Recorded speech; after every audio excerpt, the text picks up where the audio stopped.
कि अड़हुल के फुलावा से हरावा बनवनी हो लाले लाले लाले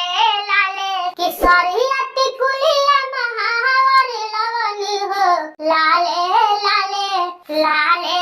लाले कि माई बोलौले बारी आसन लगौले बारी चल कर दर्शन कीजिया हरिसा